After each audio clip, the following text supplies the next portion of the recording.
वाली बाई तोर हंसी गजब ढाए, देखत देखत मोर दिल तोर माया समा समाए। माया वाली बाई तोर नाव जपत रावो, तोर संग जिए के सपना दिन रात देखत रहो, दिन रात देख रहा हो। पहली पहली नजर माँ जादू ऐसन हो गे, सुना मोर जिंदगी माँ माया के फूल खिल गे।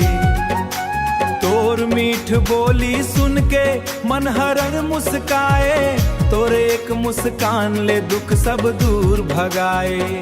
चंदा कस चमकत चेहरा, सूरज कस तोर उजियारी, तोर बिना नहीं लागे मोला ये दुनिया एको बारी।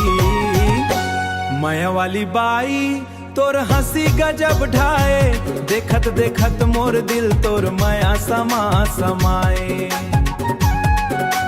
माया वाली बाई तोर नाव जपत रावो, तोर संग जिए के सपना दिन रात देखत रहो, दिन रात देख रहा हो।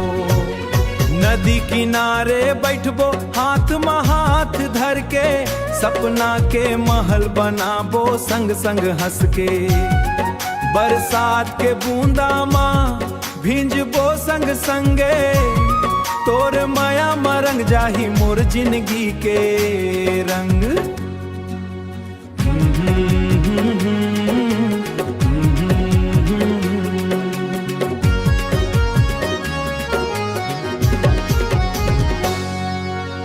जब जब तोर याद आथे दिल हर गुनगुनाथे, तोर माया के बात ला हवा घलो सुनाथे। जन्म जन्म के नाता भगवान ले मांगथो, तोर संग हर पल्ला हंसत हंसत काटथो। गांव के गली गली माँ गुंजे माया के बात, तय रहिबे संग मोर दिन होए यारा।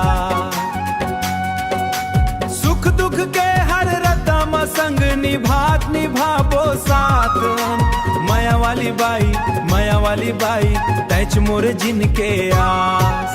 माया वाली बाई तोर हंसी गजब ढाए, देखत देखत तोर माया में समाए। माया वाली बाई माया के नहीं पहचान, माया वाली बाई तोर माया में बस